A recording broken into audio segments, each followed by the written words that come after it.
Hey budget gardeners, Vita Loca here. Join me today as we talk about elephant ears. So let's go.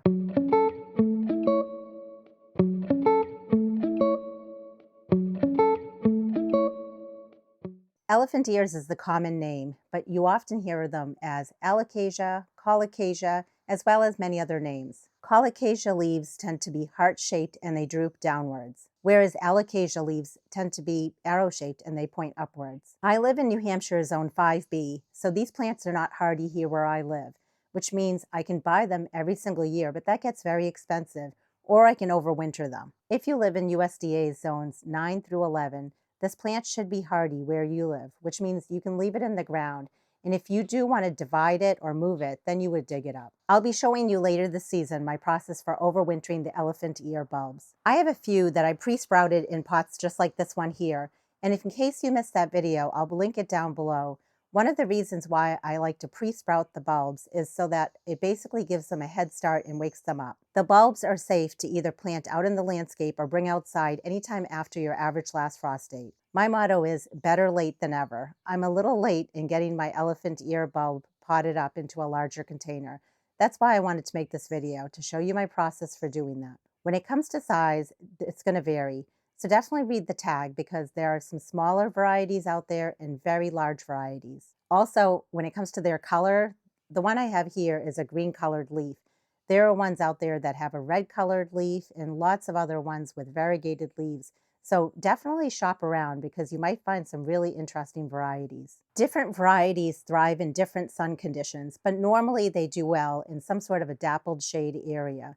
And in terms of moisture, they love their water, so you don't want to let them dry out. The plants prefer a rich, humusy, slightly acidic, moist soil. In other words, they like the soil to be wet, but not too soggy. So now let's go ahead and get this elephant ear potted up. This is the size of pot that I used when I woke up or pre-sprouted my elephant ear. You can see that it's ready to be bumped up. And it's definitely being bumped up into a larger pot. What I'm going to do is monitor it. And if I find that I need to bump up my elephant ear again, I can do it later on. For fertilizer, I'm going to sprinkle some Espoma bulb tone. Elephant ears are heavy feeders. So on top of this fertilizer, I will also be doing Miracle Grow every 2 to 3 weeks. Miracle Grow is a water-soluble fertilizer. I just want to make sure I'm giving my plant everything that it needs. The good news is the roots are not coming out from the bottom. If they were, I'd probably have to cut the pot. So let's go ahead and remove our elephant ear from the container. And what I'm going to do is just loosen up the roots a tiny bit just to help the plant out. I want to make it so that the roots spread out inside of this pot or container. For a planting depth, and this would apply not only if you were planting this in a pot or a container or in the landscape, you want to make sure that this growth point right here is about 1 to 2 inches beneath the level of the soil. So in terms of this pot, you can see that it is a good depth. And out of the 3 growth points, we have 2 good ones and one over here that doesn't look so good. So I'm just going to come in and cut that off like this. But I want to show you that it does look like it is pushing out some new growth from that growth point, which is great. And now I can go ahead and just start backfilling with the potting mix around the bulb. I like to make my own potting mix, and you can use whatever potting mix you like. Just make sure that it's well draining. For my potting mix, I use 3 parts of peat moss, but you could use cocoa coir, to 2 parts of compost, and I make my own compost. I will add a link to a playlist that talks more about how I make my own compost, but you can definitely buy your own compost. And then I do a 1/2 part of perlite and a 1/2 part of vermiculite. I do that for all my container pots, and it's really saved me a lot of money. I didn't save the name of this elephant ear, but if I can find the tag, I'll pop it up on the screen. Since I like to grow a lot of plants in container pots, sometimes for me it makes sense to put them in a smaller pot like this one.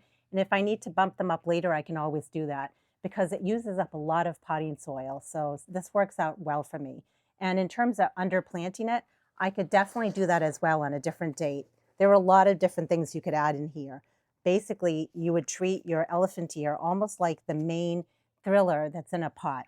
And you could have some sort of a filler in the center and then even some sort of a spiller in the bottom.